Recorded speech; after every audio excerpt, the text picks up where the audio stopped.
before Dr. Madona's remarks, I want to just give you a little bit of background that you may know and may not.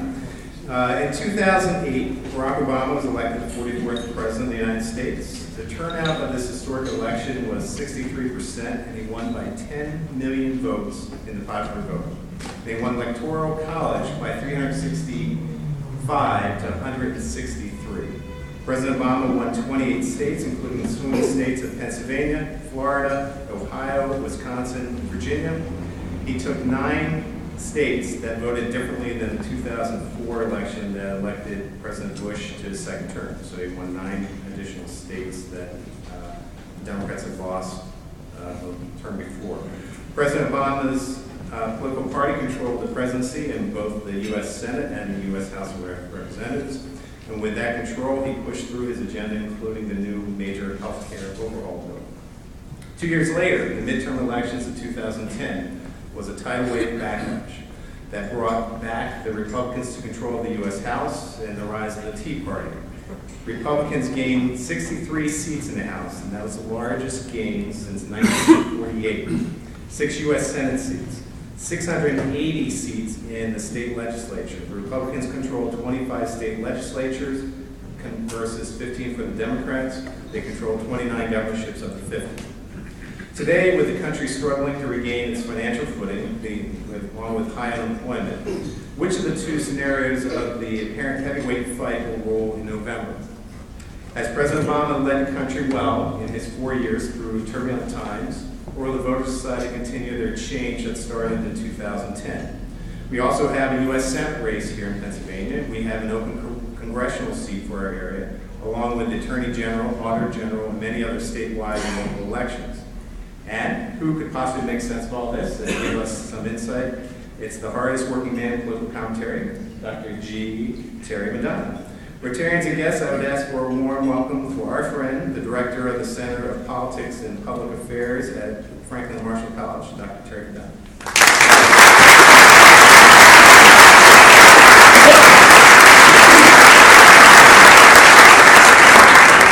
Thank you. I'm delighted to be here, and I must say I was impressed with all this political talk before I got up here. Gary Hart, which, Donna Rice, just to be, in case you don't remember, that was the woman he was having the affair with, and what really didn't help his campaign was he was photographed with her sitting on his lap. By the way, she was not his wife, in case you're under 40, you may not be aware of this. And the name of the vote was called Monkey Business. You can't make that up. At any rate, I am delighted to be here, and I'm going to ask you to do the impossible. For the next half hour, you're not Democrats, you're not Republicans, that's a little hard to do. You're not liberal, and you're not conservative. And additionally, you're not going to hear anything about Kim Kardashian. We don't care. Quite frankly, I don't care how many days Lindsay Lohan serves in probation. We got more important things to talk about than that. So let's forget about all that for the moment. And let's try to think about ways in which we can better understand the 2012 elections, particularly the presidential election. Let me begin by stating a proposition. If we were to take a look at the state of the economy, by any comparative historical analogies, President Obama should lose. He should lose, and it's just not folks like me saying it, conservatives, maybe the conservative I read the most is Charles Krauthammer. I'm sure many of you know who he is, says the same thing. If the election were held today, President Obama would win. At the moment, he's ahead by 3.5% nationally, but basically we don't have national elections. As Mike points out, we have state elections, 50 states in the District of Columbia. It's all about getting to the magic number 270. This isn't baseball, it's not football, but there is one number that counts, 270. That's the number of electoral votes you need to become the President of the United States. And by the way, in the last couple of election cycles, the winner of the electoral vote in this country, other than President Obama, 365 electoral votes, President Bush's 2 victories, were literally decided by one state. Or you could make the argument by one state. Now, you know, other states could have changed. Florida, in 2000, when he won that state by something like 537 popular votes, the recount that was underway in the state was halted by the United States Supreme Court.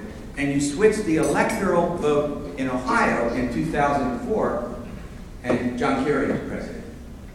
So at the moment, as we sit here, President Obama has a slight lead, 3.5%. But in the 12 swing states, Mike talked about some of them. In the 12 swing states, where either way the election could be decided, the president leads in 10 of the 12. Now, in 5 of the 12, his lead is fewer than 2 percentage points.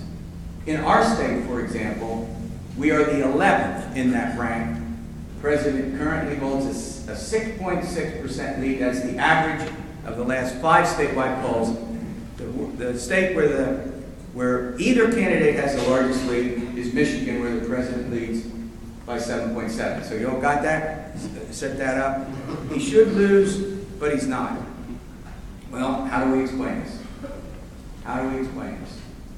Well, let's take a little piece of the history for the moment. If we go back and we look at presidents who have lost, seeking re-election. Now, you know, Jerry Ford got the presidency in a unique way. The President of the United States resigned. Richard Nixon, the only president in history of the country to do so. He had been appointed under a constitutional amendment that he then succeeded. Jimmy Carter followed him, and George Herbert Walker Bush in 1992. All 3 of them lost. So what do we know about Ford, Carter, and Bush 41 that's relevant right now? What we know now is that if we look at the economic indicators that often are decisive in figuring out who's going to win, the economy today is worse in many respects in several of those ingredients than in any of those 3 elections.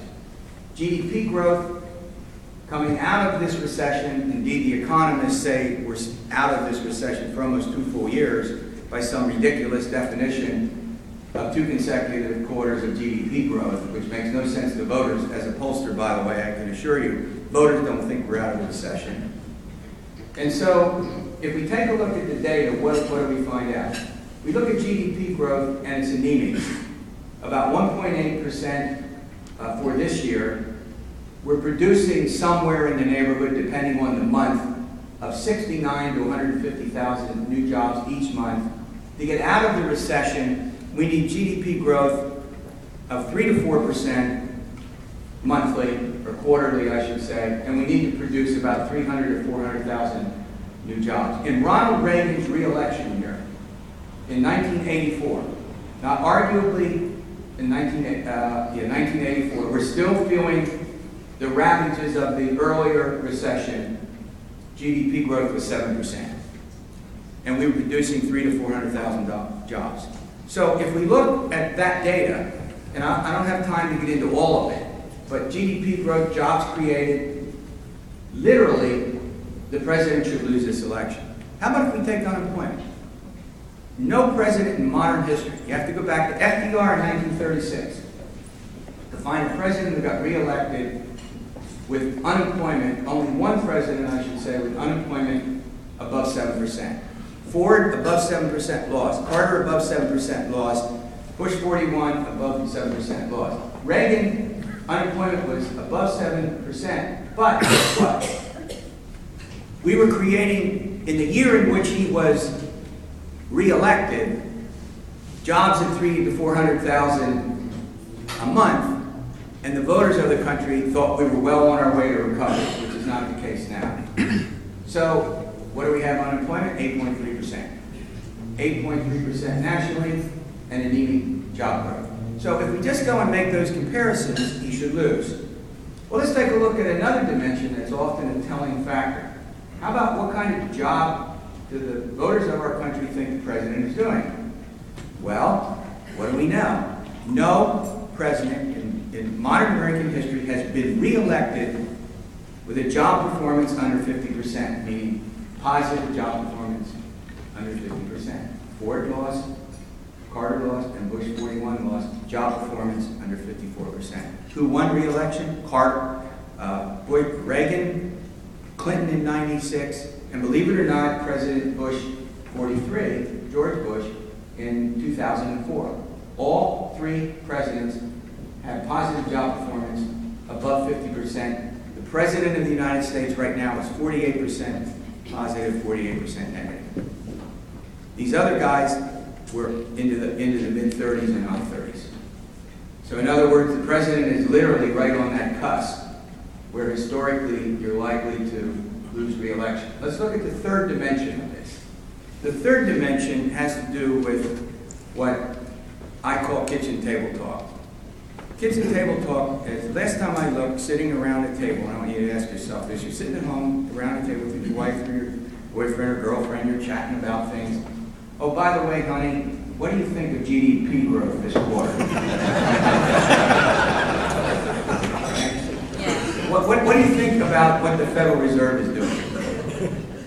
It's not a discussion quote real people can quote out. Right? It's not a discussion people like that people have. You know what they talk about? Can we send the kids to college? Can we afford to send the daughter to college? Can we pay for the health care bill we just got? Can we pay the mortgage? Can we pay the rent?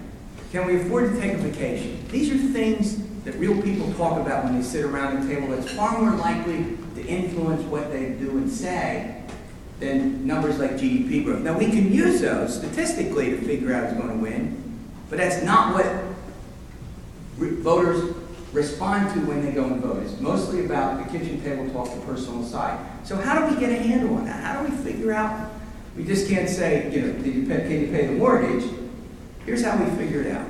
We ask people simple questions. Are you better off now? Are your personal finances better off this year than they were last year? Do you think you'll get better off next year than they were this year? How confident that you are that the recession is over? How optimistic are you? We can ask a whole bunch of questions in a variety of ways. We can get a sense about how optimistic they are. Another big question, is the country moving in the right direction or the wrong direction? On almost every dimension of that, things are as bad as they are when other incumbent presidents lost, yet the president is winning. Which is a very tough thing for a lot of people to understand. Because when you look at the data and you look at it, you say, well, you should be losing. Well, then what explains this? Now we get to the crux of the argument. Why is he winning? Well, there's a number of possibilities. Number one, and I'll just go through them. People happen to like Barack Obama. His what we call favorability rating, meaning the likability scale, is pretty high. It's above 50%. People personally like him. Now, I don't think that can re-elect someone during a recession, but it's helpful. And I'll come back to his opponent in a minute. They like him.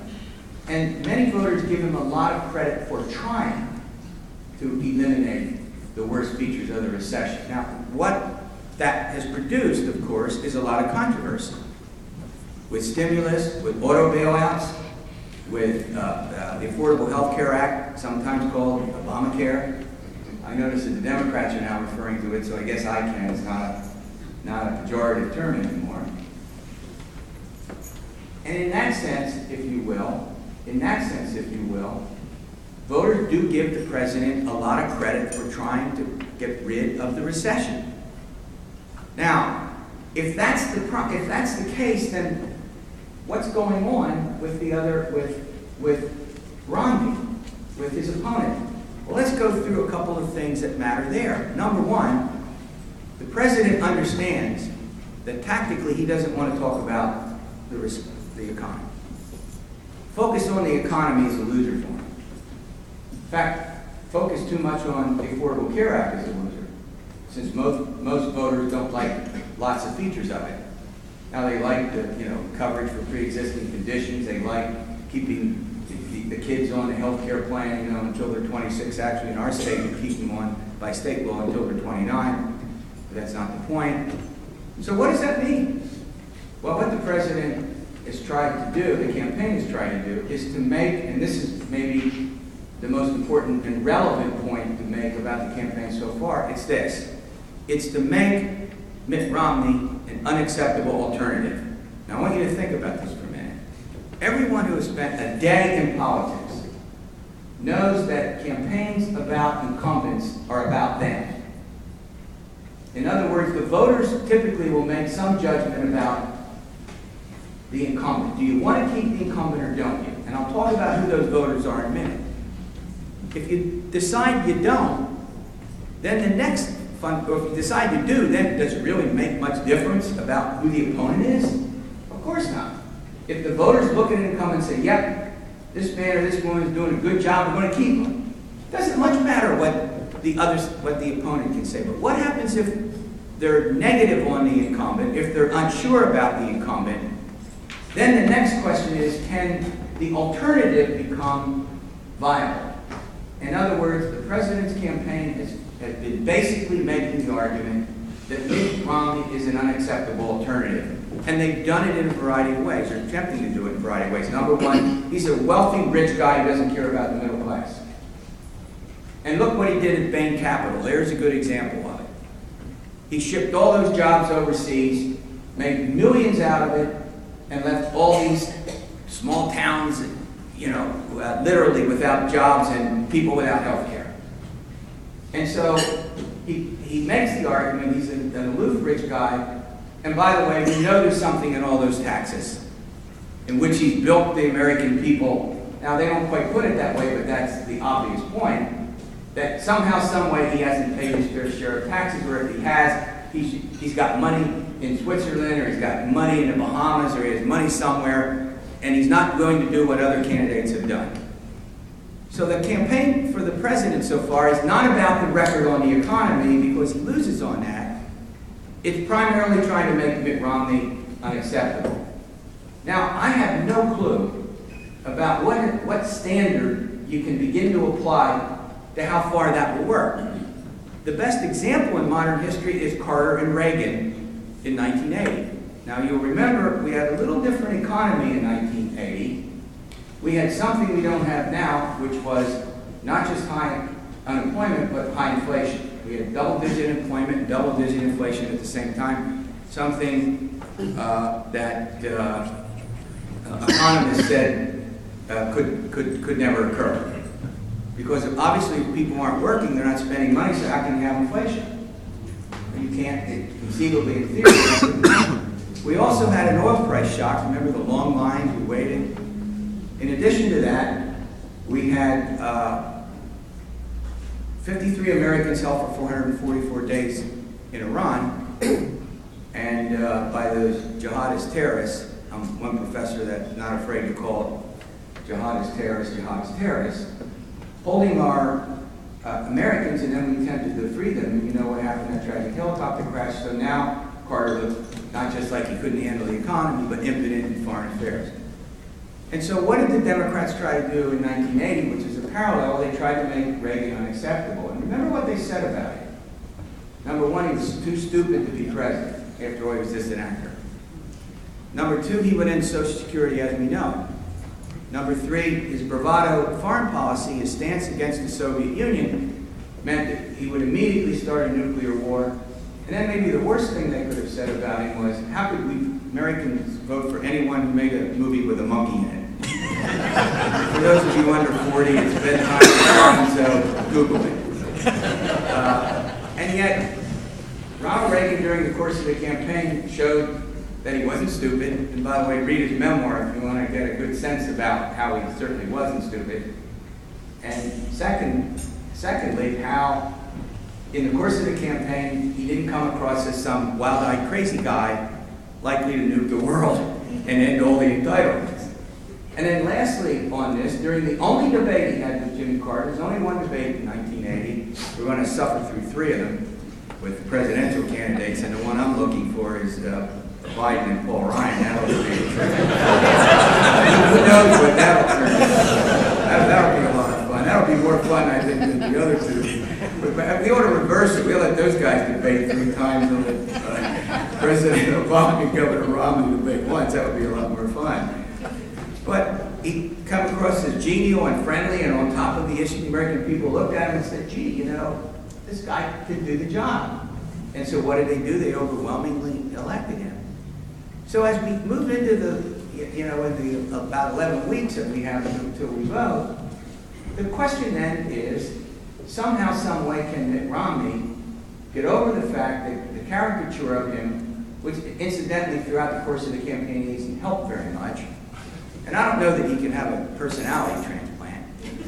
I mean, he is distant, he is aloof. I've been in rooms covering him for media outlets, and I'm looking at him and, you know, I'm getting the sense, this guy ain't no Ronald Reagan and he ain't no Bill Clinton, just to talk about guys who had a sense, both of them, that they understood the problems that people face. And voters, after all, rightly or wrongly, want to think that the people they elect care about them and understand their problems, even if they're not always capable of doing something about it.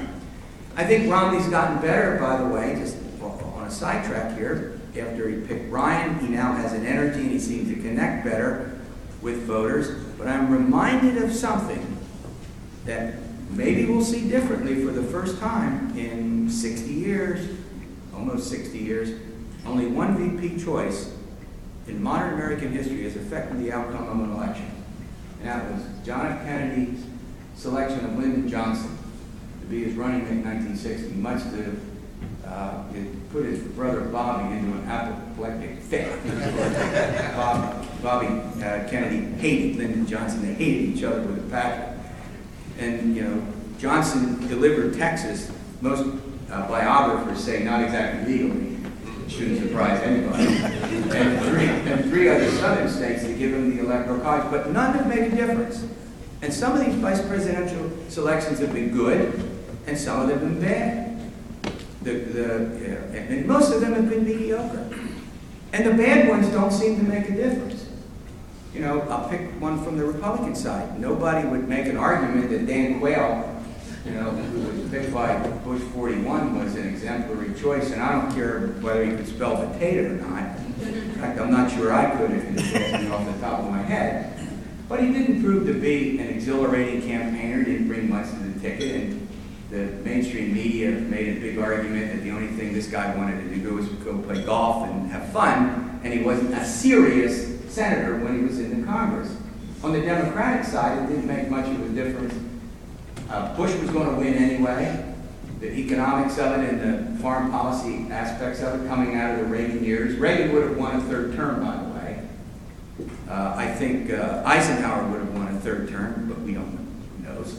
But let's take a Democrat. We have George McGovern, who was going to lose in 1972, period. End of quote. He was way too liberal. In 1972, we weren't going to legalize marijuana just to get into one. I'm not sure we'll do it now. But we certainly, well, in some states, you know, medical marijuana is equivalent to legalization, but that's another issue. So guess what?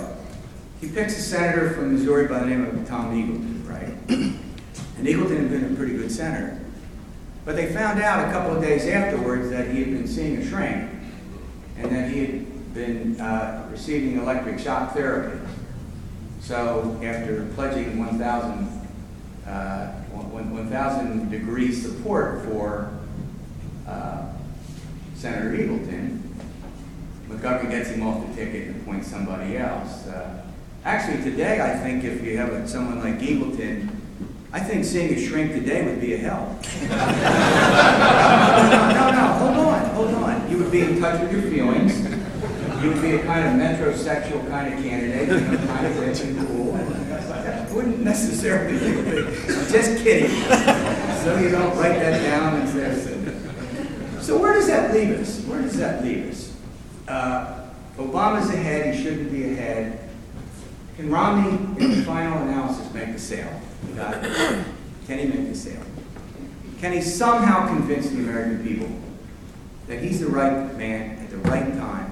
And by the way, what's fascinating about this campaign, and it's probably not one I've not seen since 1964, both candidates and the leaders of both parties actually think, and this was something my buddy Rick Santorum used to say I'm saying that sarcastically, by the way, during the course of his presidential campaign, this is an election of a lifetime. I want you to think about this. Both sides have these caricatures of each other that you see in the media. The Democrats say if the Republicans win, every single entitlement will be gone, and the poor and the distressed and the lame will be out in wheelchairs and homeless. That's a caricature. The Republicans say of Democrats, if they win, we'll be a complete entitlement state and we'll be Greece. And ultimately, there'll be rioting in the streets. Now think about the context in which this campaign is being waged. Both sides say that. And by the way, this is not rhetoric, they believe it.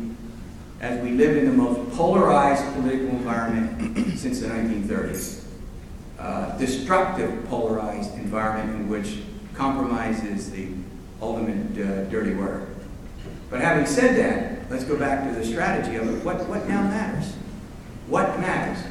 So here's what I think matters. Can Mitt Romney figure out a way to connect with the American people and supply the American people with enough direction where he will take the country in order to become a successful alternative? Number two, will there be something of a shock in the next 11 weeks that could change this close election that looks like it could be won by any candidate, given what I just said about the battleground states, how close they are? And now I remind everyone of something we all forget in 2008. In 2008, coming out of both conventions, the bounce, meaning what the polls tended to show after the conventions, John McCain had a 2 percentage point lead over Barack Obama in the first week and the second week of September of 2008. I did a national polls. There were 4 other ones done. I had McCain up by 1 or 2. The average of the 5 polls done. And you know what happened? In the third week of September, we had the Lehman Brothers meltdown, the collapse of the financial industry. Quote, put that in quotes. Obama took a 7, 8, 9-point lead, which he never relinquished, and he ended up winning by 7, 8, or by 7 points. Nationally, 10 points in our state. So think about this for a minute. 11 weeks, is there anything that could happen domestically with the economy that's likely to be the equivalent of that kind of shock? Nobody predicted at least no one was talking about it, and people knew about it. Maybe the people in the financial industry knew they were in trouble, but the rest of us didn't, right? Additionally, it doesn't look like the economy will get much better. And it looks like, barring some shock like that, we'll limp along. And what does that mean? So, barring the shock, do we end up with the closest election maybe since 2000? Remember that election?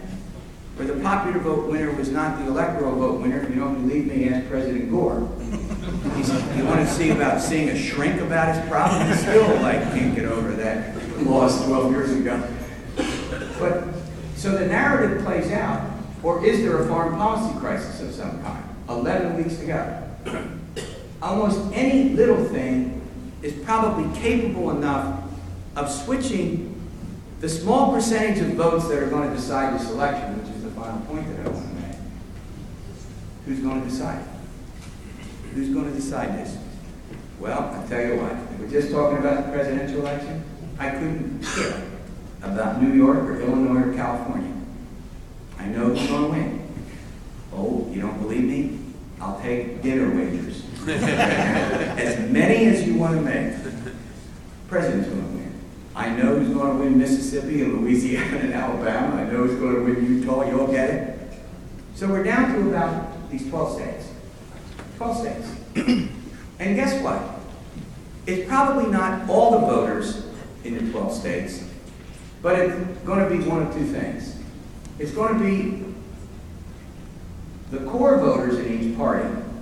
Here in where we're sitting, in South Central PA, Republicans, for example, the turnout rates in core areas here versus where Democrats are strong in the big cities. So it will be which party can turn out its core voters. And that matters, and I'll tell you why. In the last 3 election cycles, we had what were called waves. The one thing we don't want to have in a wave election is have it hit you in the face. And guess what happened?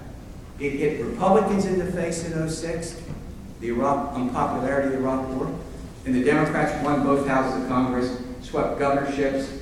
In our state, for example, a guy named Ed Riddell won re-election by 20 points over a guy who used to catch a football for the football Steelers.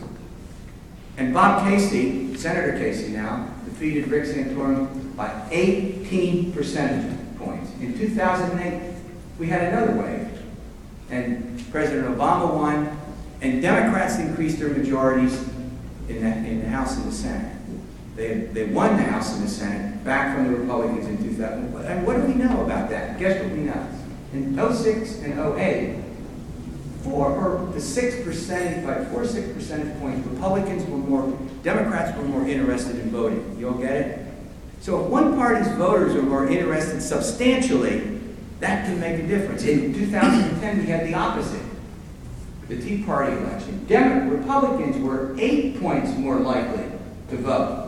Translation, in our state, Tom Corbett wins the governorship, Pat Toomey wins the Senate post, and the Republicans pick up 5 seats in the United States Congress. And despite the fact that the Democrats hold a 1 million voter registration edge in our state, there are 12 Rs, and this year there'll be 6 Ds in the Senate because of the redistricting. All because of the wave that took place in 2010. But guess what? There ain't no wave. The parties are almost evenly matched. Maybe Republicans are a little more motivated to vote. That is why in the next 11 weeks you're going to see this intense interest in using the social media, in setting up headquarters, in doing every single thing they can do to turn voters out. The other point I would make is that the election might then well be determined by another factor, and that's about 10% of the voters who are what we call swing voters.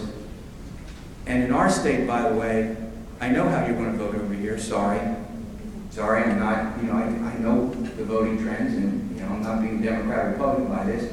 I know how the vote's going to go in Lancaster County, where I live. So what matters then? What matters probably in our state is how well you do in 7 counties. The 7 counties are the swing counties where the voters don't have a strong tie to a party, and where in 06 and 08 they went Democratic, and in 2010 they went Republican. There's no secret about this. Bucks, Montgomery, Chester, and Delaware, up in the Lehigh Valley, Northampton, and Lehigh, and Little Monroe, fast-growing Little Monroe, which is kind of a barometer up in the Poconos where every New Yorker in the world has bought land to avoid paying the taxes in New York, I guess, and now own half of the county. So the turnout in those regions, which party best wins, you can lose 1 or 2 of the counties. I'm not saying that. If you win them in aggregate, you're state. So guess what? For the next 11 weeks then, the race will be about going after the swing voters in the swing states and trying to get the electorate out that's most committed to you. And then finally, let me say about our state. I think we're probably of the 12 states now on the bottom of the competitive list. Mitt Romney has not spent 1 nickel in television advertising here, much to the dismay of WGAL. Never mind. Not a nickel. The Romney PACs have spent $6 million. Barack Obama's campaign and his PACs have spent $7.2 million. But of late, virtually all the commercials in this state are off the air, with the concentration being made on Florida, North Carolina, Virginia, Ohio, Colorado, Iowa, and New Hampshire as sort of the key states. And what we'll look forward to after the convention, both conventions, is whether they reassess that. 6.6 lead for the president now on average. If it gets down to 2 or 3 percentage points, then I think we're likely to see more of the candidates. The visit by Paul Ryan in Westchester and out in Western PA yesterday was the first visit by a presidential candidate in a month. And by the way, in 2008, if you go back to the end of the primary season, when it was over, we were the most televised, more money put in television in our state than any state in the union. Barack Obama's campaign spent $40 million. $40 million. McCain, 20-some million, more than any other state. And we were the most visited state by John McCain, who made a decision that he could win our state. And the reason we get a lot of attention historically is that not only were we competitive in the past, we'll have to see if we remain that way, but that we have 20 electoral votes, remember the 270? Only Florida of the 12 states that are swing states has the largest number of electoral votes. So if you win our state, you pretty much countered Iowa, New Hampshire, you get it, and Colorado, which doesn't equal the 20. So finally, I'm a professor, I have 3 finalies. Let me say this. You have a congressional race over here. Suffice to say it's a Republican seat in a safe Republican district, and I'll move on. I'm not being partisan. I'm merely making an observation based on what we know about the voting trends in that CD. Then you also have a guy running for Auditor General. Everybody in this room knows who that is, since he happens to be the state rep for the district we're sitting in, Gene DePasquale. I actually think that the 3 Democrats running for statewide offices have, I'd say, about a 60-40 chance of winning. Kathleen Kane, who's the Democratic candidate for Attorney General from Lackawanna County, of course, Gene running, and then Rob McCord, the state treasurer, the current state treasurer. The 2 other offices are open. I think the Democrats have a reasonable chance of winning, probably slightly more than even, but in 11 weeks, which party gets motivated, it probably won't be decided based on who knows Gene outside of this area. It takes about $7 to $9 million to reach some level of statewide saturation. That's a lot of money, and almost all row office elections are decided by turnout by party, and which party happens to be doing better statewide. All right, I see somebody standing behind me. That means I'm done. I don't know if we have time to do any questions. I can drive back to Lancaster and not start the War of Roses again before I get there. So whatever you want to do. Take the question.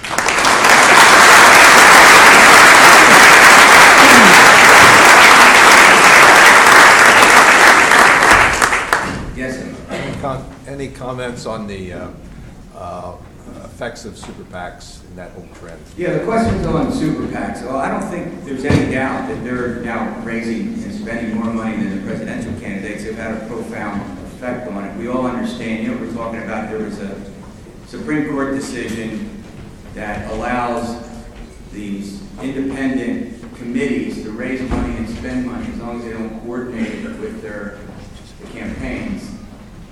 They don't have to divulge who gives the money. Both unions and companies are doing it. We probably can't do much about the law, whether we wanted to or not. I guess what I don't get is, I think in transparency, we at least ought to know, both from the unions and the corporation side, who's actually giving the money. I'm not suggesting they shouldn't give it, but why can't we know? Because on traditional campaigns, we know the contribution levels. I don't think that's too much, but they're hugely important in this election cycle. We're going to spend somewhere around $1.7 billion in the presidential campaign this year. Obama raised $761 million 4 years ago. Poor John McCain took public financing. You know, when you check that box off, that $3 you can give, most people don't know what the hell they're doing when you check that off. That goes into public financing for the presidential campaign for both conventions. Tampa next week, where I will be, and then Charlotte, where I'll also be. Each party gets $18 million to go to the convention paid for by the taxpayers. Anybody else? Yes, sir? If Israel attacks Iran, would that be a world event, and who would it help? Yeah, the question is, if Israel attacks Iran, who will benefit from it? Here's the way to think about almost every foreign policy crisis in American history. As a people, we tend to rally around the president. We did it in Vietnam. It wasn't that way in the end. We did it in Iraq. It wasn't that way in the end. We did it in Afghanistan, and it wasn't that way at the end. You all follow that? So typically, the tendency of the American people is to, quote, rally around that right there, as embodied by the President of the United States. So my sense is, depending on how it works, I think, depending on how the administration handles it, it probably would benefit the President, providing, it depends on what he says and how he handles it. And he is a little unpredictable. How he handled Egypt and Libya, he's called leading from behind. he's not been reducing the effect of our efforts in a variety of ways. But I will tell you right now, and you're not going to like what I'm going to say, a lot of you, but I don't care. I don't care. That's why we have tenure. We can say what we want. So think about this. The one indicator when we look at things like who can best handle the economy, which Romney's doing better on now, and Paul, I did last week in our state, he leads. Who best understands our problem? No matter. The highest score for Barack Obama is on handling foreign policy. Now, a lot of critics will go, whoa, what's this about? We're retreating around the world. But guess what? The American people are pretty short-sighted about this stuff. Basically, they've forgotten about Afghanistan. You got it? They want us out of there anyway. And they have forgotten about Iraq. And so for all practical purposes, for most people, we're at peace. You got it? And for them, that trumps all other things. Because they're not looking into the intricacies of the foreign policy apparatus and how it affects Egypt or Libya or Iran or Syria. You all got that? And so in the polls that I do, and others do, the president scores very high on that score. The highest score he gets, largely because of release. One more, and then I guess I'm getting out again. Yes, sir. What role will social issues play in this election? We're hearing a lot more about social issues than about any substantial discussion about the economy or foreign policy. Well, let me just segue and say that I think in addition to the economy, most voters are still saying the economy is what they're going to vote on. You got it? But healthcare now emerges as a pretty big issue, and boy, we're having a vigorous debate. And quite frankly, we need to have this. And I'll end on this. Look, everyone sitting in this room, and every single American who goes into Medicare will take from the government, on average, $200,000 more than we put in. Times 75 million of us in the next 30 years. You want to know the cost of that? $65 trillion when you add other costs to Medicare. And 10 or 11 trillion for Social Security. And so the Republicans don't want to talk about raising the nickel, and the Democrats don't want to talk about a single cut in services. None. So neither side will sit down and say, well, maybe we have to raise a little more revenue in order to cut, you follow me?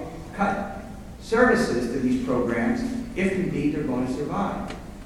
And now, given the big debate with Ryan on the ticket and Romney on health care, on Medicare, and then the debate over the Affordable Care Act, I think that's an important debate to have. I wish we could have it in a rational way, which I don't think we're going to have because each side sort of demonizes the other, and none of them will sit down and do what's right. We've had one commission after another done in a bipartisan way that says Medicare can't continue the way it is.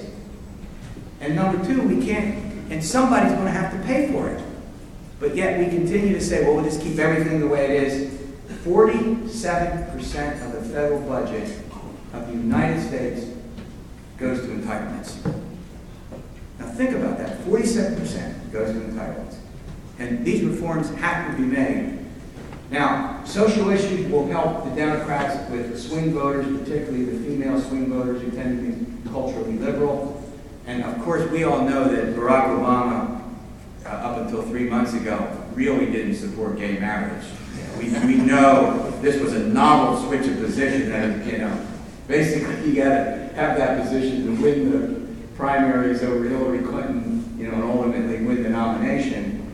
Cultural issues will matter a bit. They'll help motivate some voters, but I don't think in the end they're largely to be decided, the election will be decided on that. All right, thanks a lot. We'll be lunch at WGAL. We'll be providing regular commentary.